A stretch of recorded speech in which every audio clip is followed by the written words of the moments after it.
mattino gelsomino della notte, luna d'oro del mio cielo, Madre Santa di Gesù.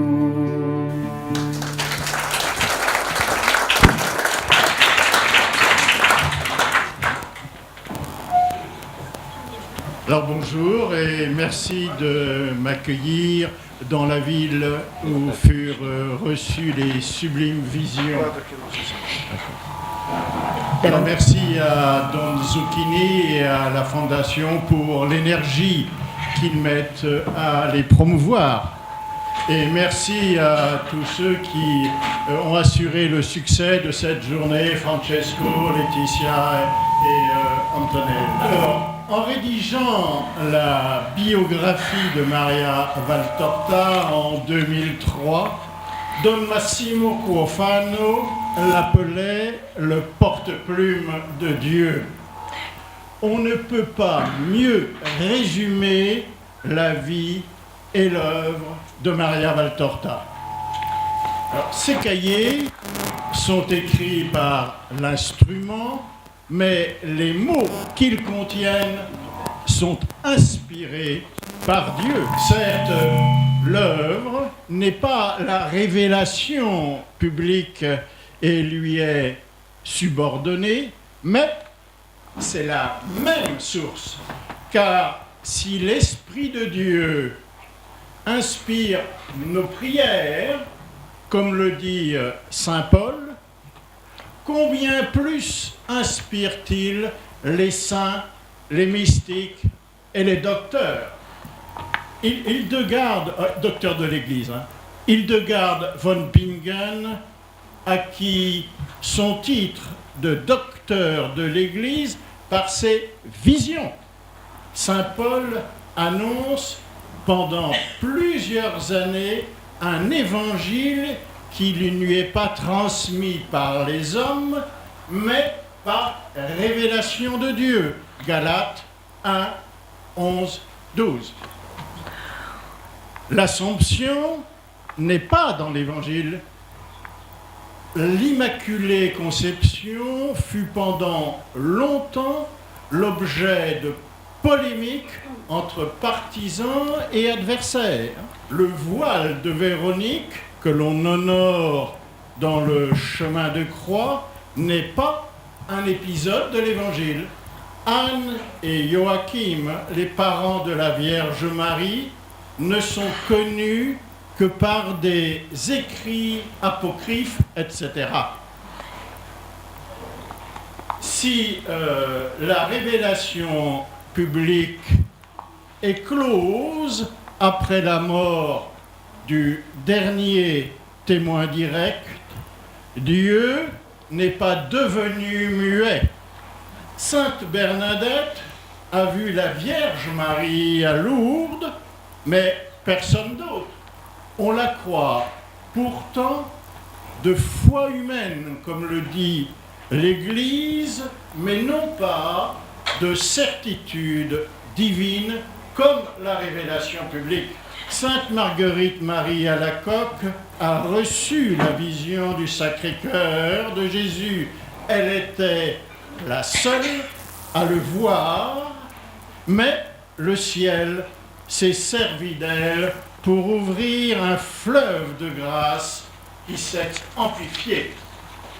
Maria Valtorta fut la seule à voir dans le détail sa vie de Jésus en Palestine, mais grâce à elle, des dizaines de milliers de personnes ont entrepris dans le temps et dans l'espace un pèlerinage à la suite de Jésus avec les fruits de conversion que l'on constate. On oublie trop que les révélations privées sont la voix de Dieu transmise pour éclairer le chemin des hommes. Alors, comment peut-on les entraver ou les combattre? Les révélations de sainte Faustine Kowalska furent condamnées 9 mois avant que les écrits de Maria Valtorta le soient aussi. Et pourtant, cette sainte annonçait, après sœur Josefa Menendez et avant Jean-Paul II, le temps ultime de la miséricorde divine. Ces révélations furent sauvées grâce au pape, qui alla les libérer de la condamnation où on les avait enfermés. Il canonisa la mystique et instaura le dimanche de la miséricorde divine dans l'octave de Pâques. Toutes les mystiques qui ont transmis des révélations ont souffert des hommes. Et dans les souffrances qu'elles portaient, il y avait le poids de notre humanité, si lente à comprendre, si lente à accueillir les dons de Dieu. Cela ne date pas d'aujourd'hui. Quand les femmes disciples annoncent la résurrection aux apôtres, tous, sauf un, ne les croient pas. Jésus leur fait de vifs reproches pour leur manque de foi et leur dureté de cœur. Les disciples d'Emmaüs sont lents à comprendre. Thomas ne croit que lui. Après la Pentecôte, il faudra encore 2 effusions de l'Esprit Saint pour transformer l'humanité des apôtres en colonne de l'Église, car c'est eux que Jésus choisit pour cela. Mais il continue de confier l'annonce de l'extraordinaire aux petits, aux enfants, aux humbles, et Maria Valtorta fut l'une d'entre eux. L'excès de méfiance entrave la voix de Dieu. Maria d'Agreda brûla le récit de ses visions à la demande d'un confesseur occasionnel qui estimait que les femmes ne devaient pas écrire dans l'Église. Elle le fit par obéissance. Elle fut soumise aussi au terrible procès de l'Inquisition espagnole et en sortit innocentée. Mais 35 ans après, la réécriture de ces visions initiales s'était chargée de souvenirs humains qui les ont affaiblis. Anne-Catherine Emmerich fut unie au Christ par le don des stigmates. Clémence Brentano recueillit ses visions, mais par excès d'enthousiasme, il pervertit leur pureté et défigura irrémédiablement le don originel.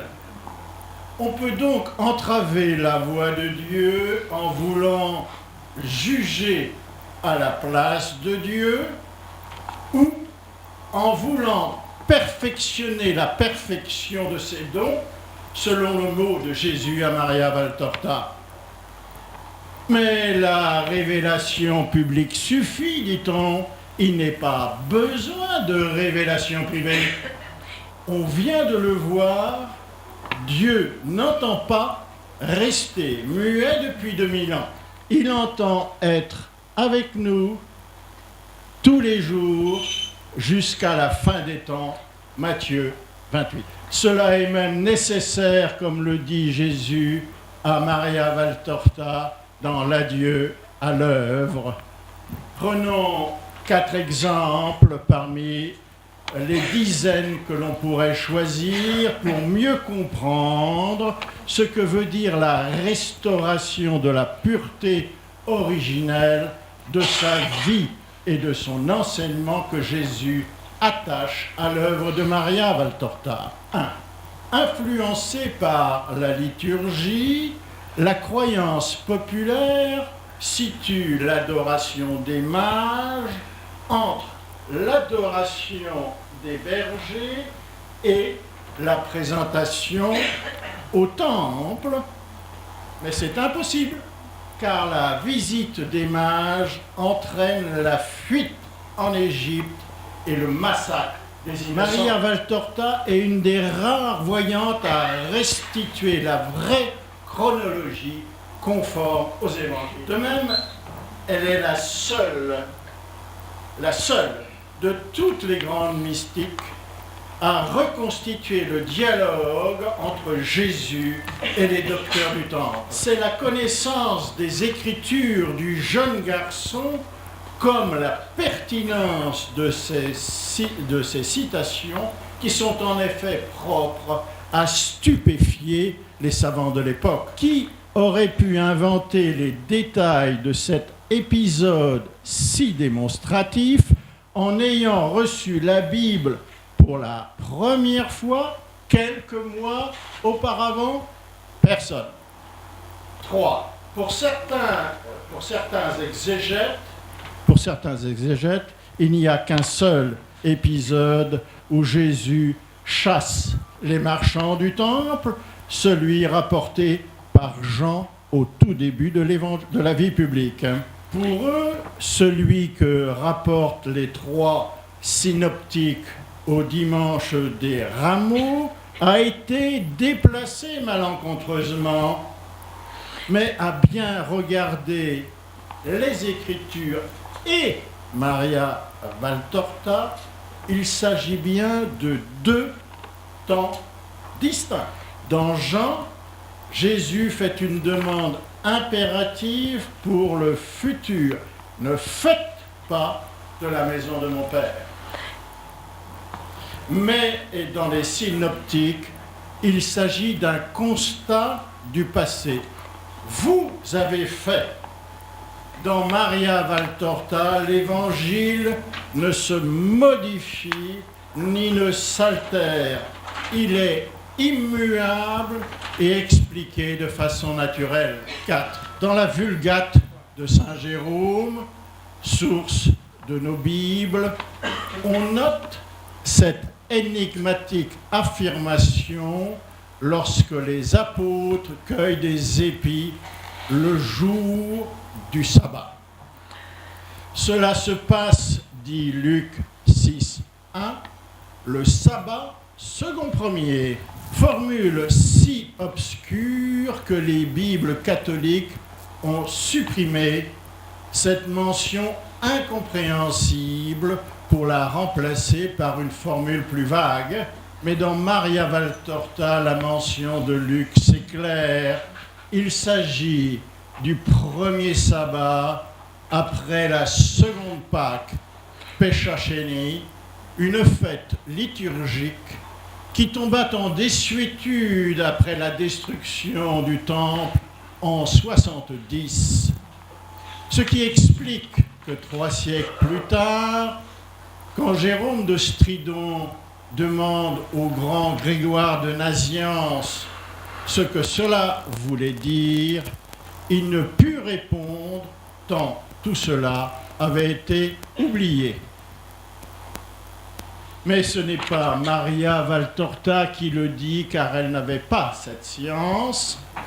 Ce sont ces écrits inspirés que Jean-François Lavère a scrutés jusqu'à découvrir l'évidence de cette explication. Elle se vérifie parfaitement, car le premier sabbat après la seconde Pâque nous conduit 15 jours avant la Pentecôte, Shavuot, la fête de la moisson, ce qui explique que les blés sont déjà en épi. Pour Maria Valtorta, il n'y a jamais d'épisode de l'Évangile déformé, tronqué ou trahi. Tel l'Évangile nous fut donné, tel on le retrouve dans ses visions.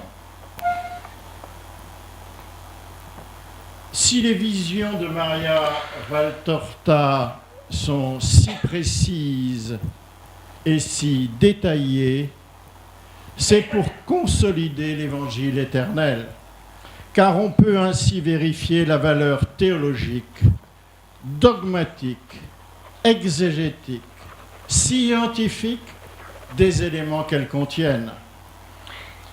En effet, le modernisme dénoncé par Pidis s'est engouffré dans le fait que presque rien n'est dit sur la vie de Jésus à Nazareth, et même une grande part de sa vie publique n'est pas relatée. Catéchisme 514.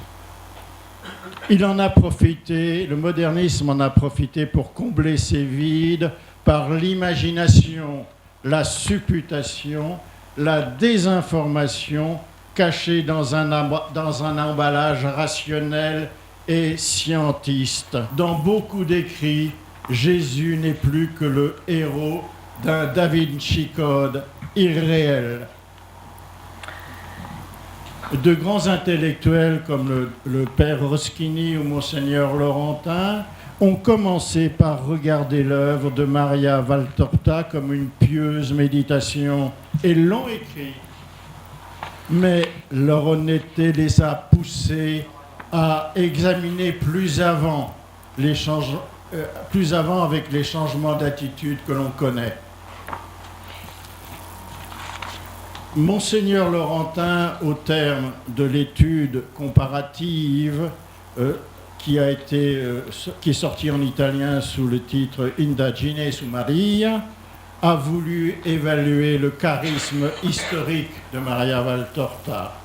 Il a entrepris le dictionnaire des 750 personnages de l'Évangile pour lequel Jean-François Lavert a contribué si brillamment, puis poursuivi d'autres travaux sur des aspects plus spirituels et eschatologiques de son œuvre. Le père Roschini s'exclame que l'œuvre de Maria Valtorta, qu'il redécouvre 30 ans après une première lecture, dépasse tout ce qu'il a pu lire et écrire sur la Vierge Marie. Venant d'un si grand mariologue, quelle reconnaissance! Là, je m'aperçois que le temps tourne et je vais donc me permettre de laisser certains passages que vous pourrez retrouver. Donc, je me tourne vers les organisateurs parce que sinon, ça va empêcher les autres orateurs. Il y a plein de choses intéressantes, mais vous les découvrirez sur Internet. Je vais un peu aller à l'essentiel. Ci sono molte cose interessanti. Sur la tombe de Maria Valtorta, la Santissima Annunziata, sont inscrits ces titres de gloire. Le dernier le désigne comme écrivaine de Dieu, Divinarum Rerum Scriptris. Mais on peut aussi traduire cette épitaphe par historienne de Dieu, car Rerum Scriptum désigne l'historien. Le premier et le second de ces titres de gloire lie sa vocation de tertiaire de l'ordre des servites de Marie avec sa vocation d'âme victime Ostia Deo Grata. On doit chercher là la raison du don extraordinaire qu'elle reçut. On va passer. Certo. Je vais passer un autre.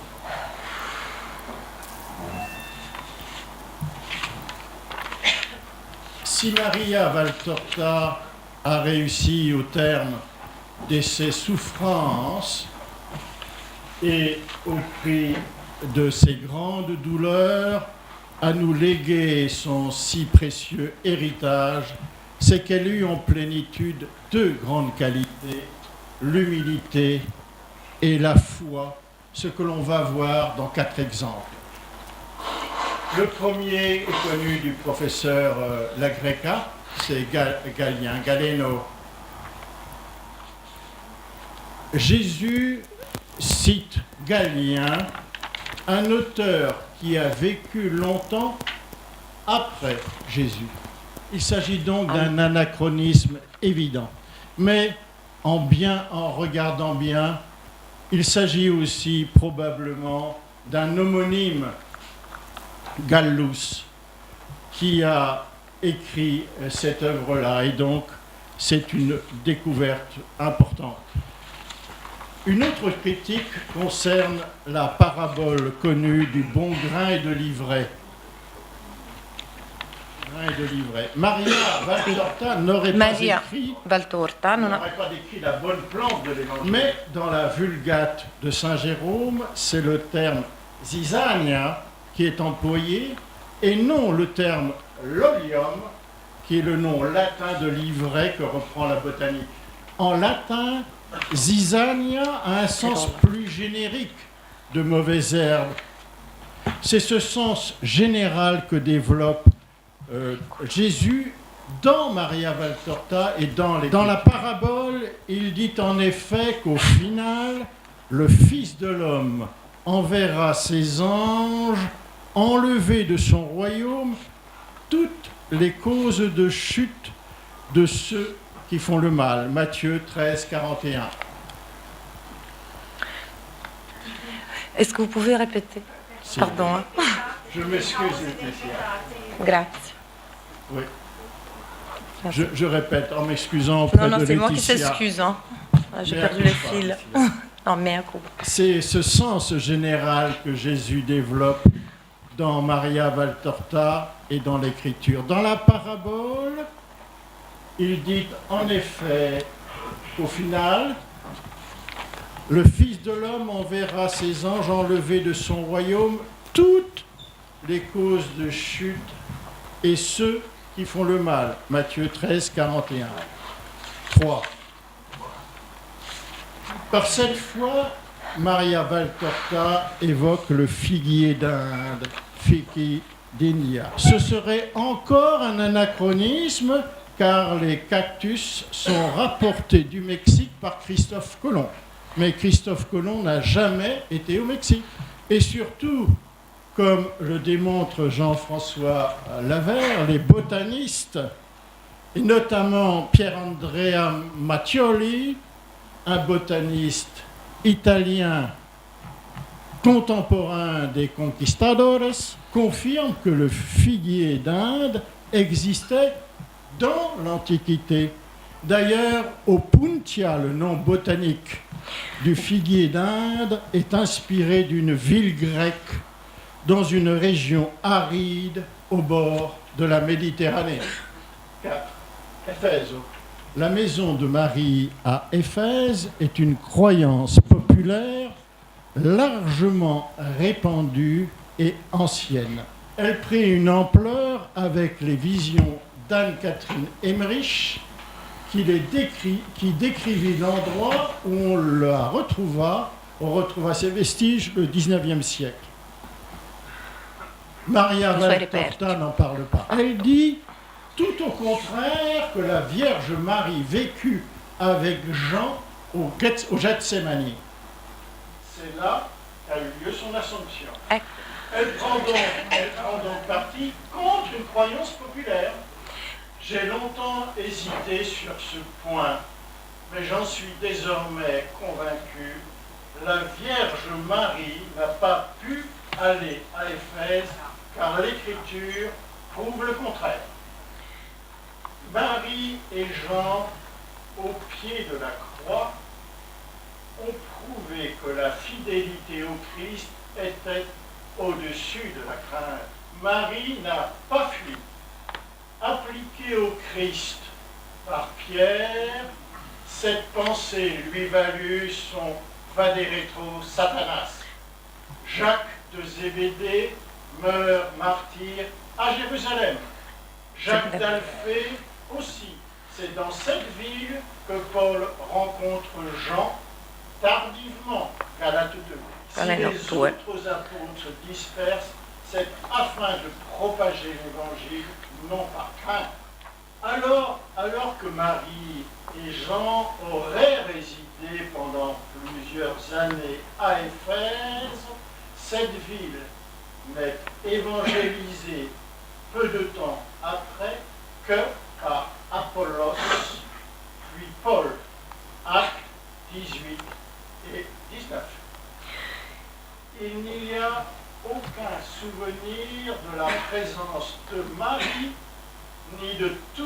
fidèles qui, selon Emmerich, servaient Marie.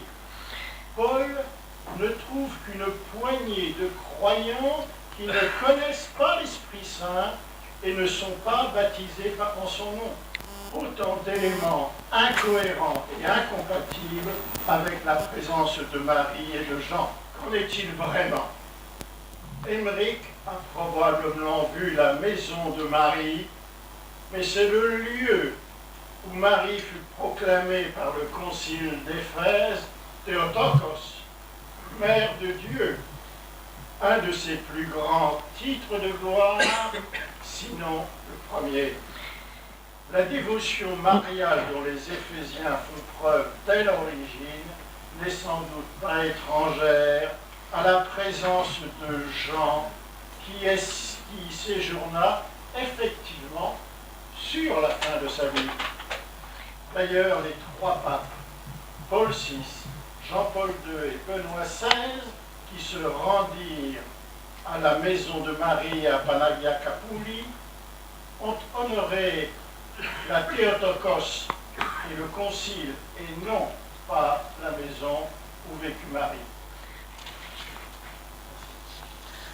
Il existe beaucoup de vie de Jésus, mais ces biographies ne peuvent pas être mises sur le même plan que les vies révélées, beaucoup plus rares, car ces dernières rapportent les enseignements et les actes de Jésus, autrement dit l'Évangile. Nul ne peut imiter le discours de Jésus. Mon style est unique, dit Jésus à Maria Valtorta.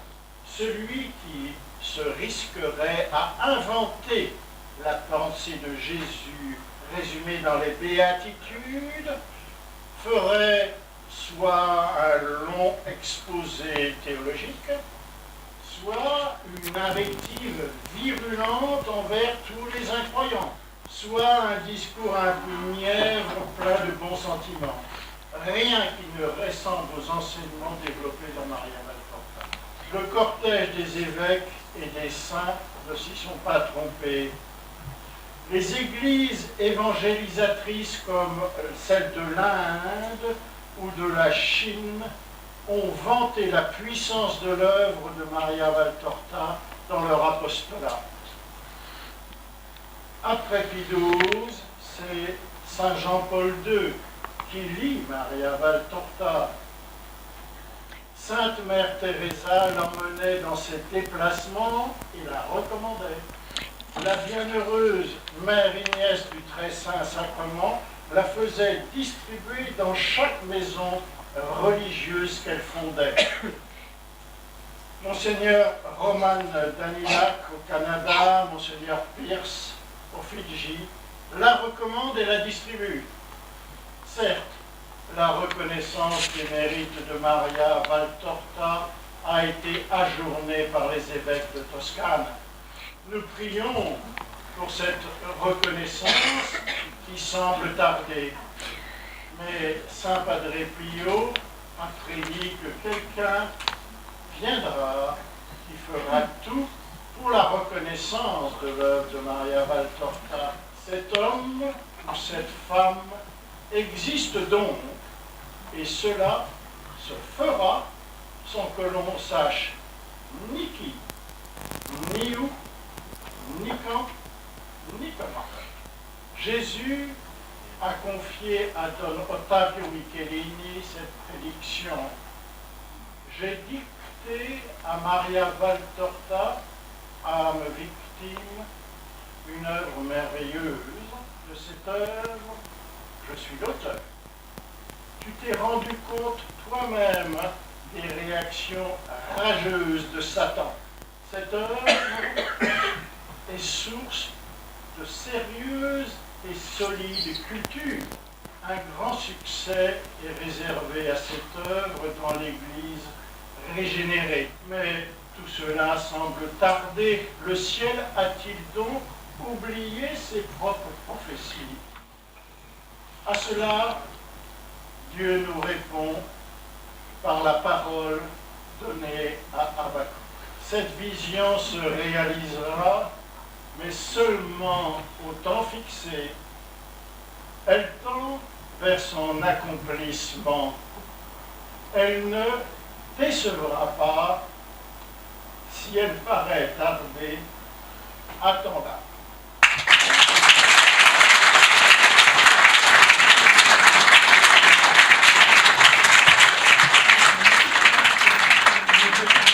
Mes excuses pour avoir raccourci mon discours. Merci de votre attention.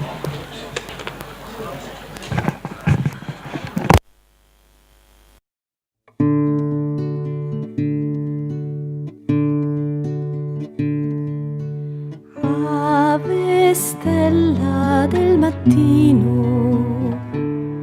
gelsomino della notte, luna d'oro del mio cielo, Madre Santa di Gesù.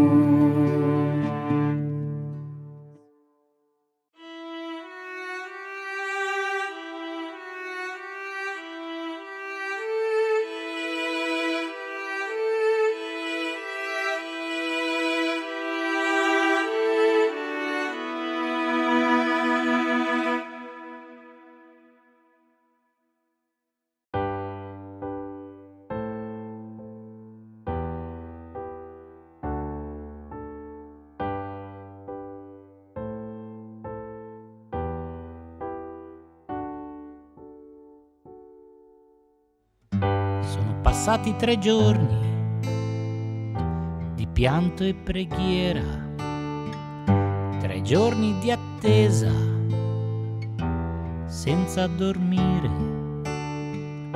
Giovanni ha vegliato sul tuo corpo spento, con la certezza nel cuore che niente è perduto.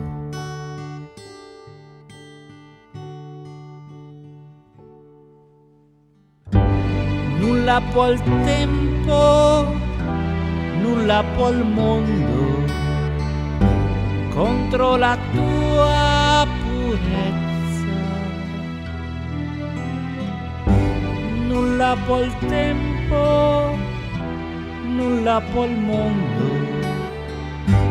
contro la tua bellezza.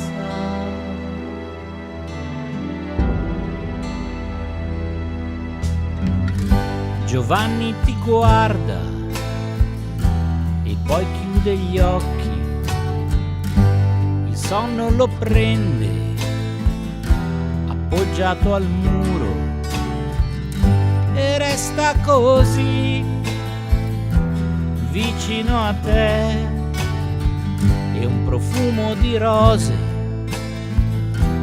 riempie la stanza.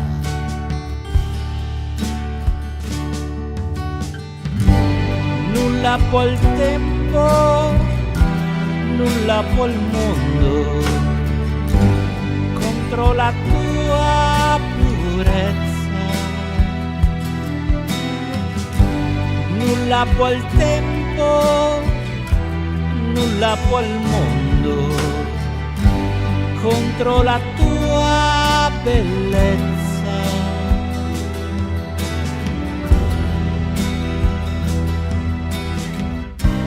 Poi apre gli occhi a un suono potente, un canto di gioia viene dall'alto.